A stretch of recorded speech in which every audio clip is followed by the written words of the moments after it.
Everybody. I was thinking about the fact that you're getting ready to go back into kind of that second chunk of chapters from building thinking classrooms to take a look at that chunk again. And I feel like those chapters were some of the ones that were most mind-blowing to me, where it was changing my mind about things that I thought I knew. And so I just wanted to look at some of those. So, for example, man, this part right here just really blew my mind. It's about how students should be grouped.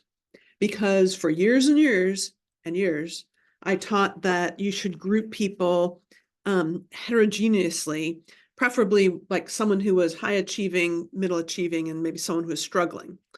And I'm not saying that would never be the best way, but after reading his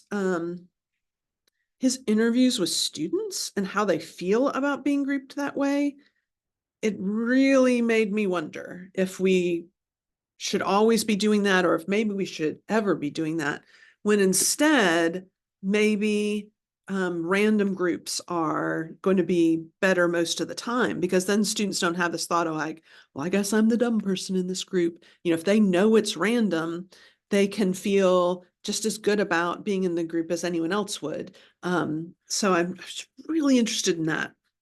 And then there was another piece on the same page, another thing that I say all the time, and that is, you should assign students roles. And he says you shouldn't assign students roles. And again, once I saw what he was thinking, I was like, oh, I think that's kind of true. He says he observed less authentic engagement when students were given roles. Rather than thinking about the task at hand, students were trying to adhere to their roles. And I think, when students aren't deeply thinking, when you've given them like a crap assignment, they almost have to have the roles in order to keep them on task. But if you've assigned a good assignment and they're busy just really actively digging into it, those roles aren't necessary anymore. I can think of one time, there's one activity where I do really like the roles. It's called co-construction circles. And if you're in my strategies class, you'll see that soon, where it's not these kind of roles. It's like each person is thinking in a different kind of way. In fact, there's two. There's another one called thinking hats. I think that's a different concept, where you're asking different people in a group to come at a problem from different directions. That's commonly used in, for example, business. And so I think it could also work. But generally, I'm wondering if we should do a lot more of this random grouping, no roles other than people passing the pen around. So people are taking turns being doing some transcription. And then switching groups up frequently. Even if it's a long class, maybe even in the middle of a 90-minute class, you would make that change. So those were some things that really shocked me. And now that I've experimented with them some myself, I'm in agreement with him. And then, oh, this chart. I love this chart so much. Again, I had some big surprises here. One was, in fact, I said to my class, it was a face-to-face class, I said, I don't understand why it was such a big difference from having the whiteboard to one of the giant Post-it notes. I have a lot of those giant Post-it notes. I was like, I don't see why it would be that important to be able to erase. And one of my students, she grew up in Ukraine, and she said, oh no, you don't understand how important it is to erase. I came from a culture where we were not allowed to erase. And it felt sort of threatening. Like if we wanted to be able to change something, we weren't allowed to. And I was like, oh, damn. I had not thought about it like that. Now you're going to encourage students not to erase, to just maybe draw a line through something. But she said it's the idea that you could erase if you wanted to if you really felt like you needed to, you could, that was really important. And I was like, lesson learned, that is fascinating. But then other things like, well, I wasn't too surprised, frankly, about the whole idea that standing is just generally better than sitting. I've been reading about that for years. There's a lot of research that suggests that people simply think better when they're standing. I stand a lot when I work. I like to have my computer somewhere where I can like even pace a little bit if I want to. So that part wasn't too surprising.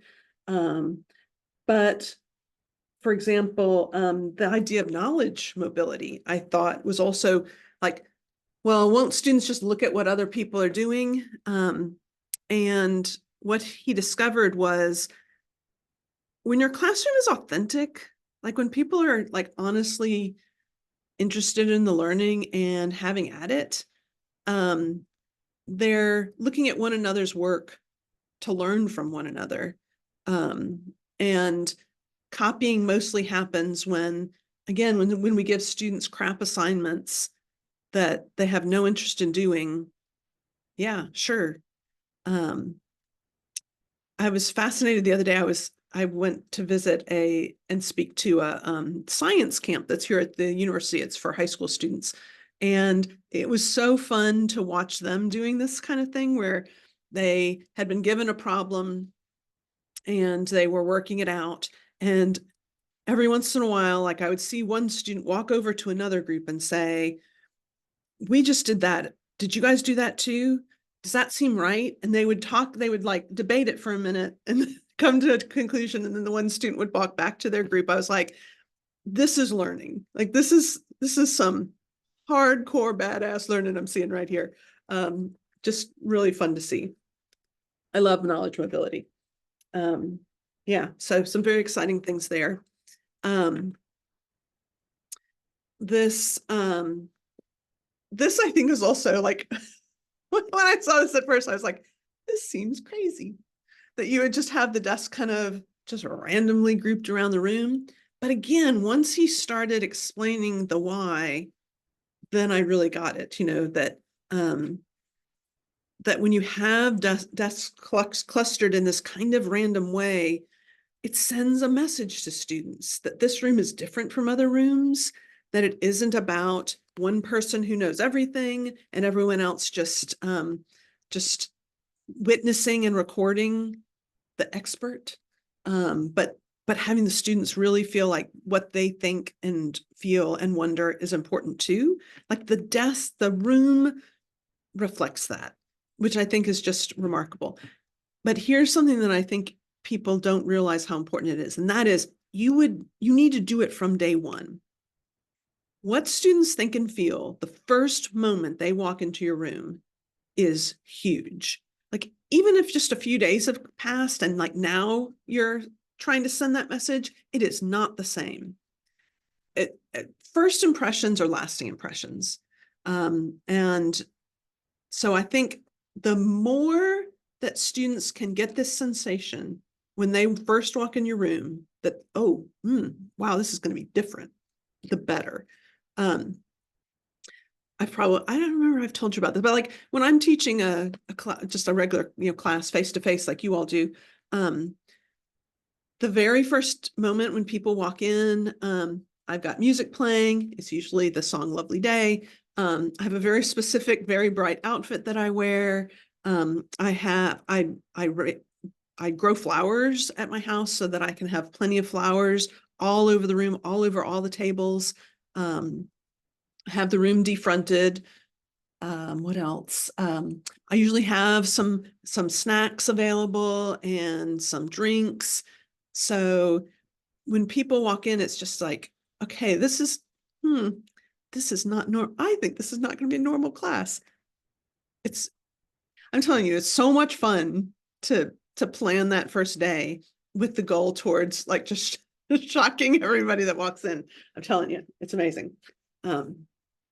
Yeah, so those are just some of the things that that I wanted to highlight for you before you go back in and start continuing the conversation around those particular chapters that I just think are amazing.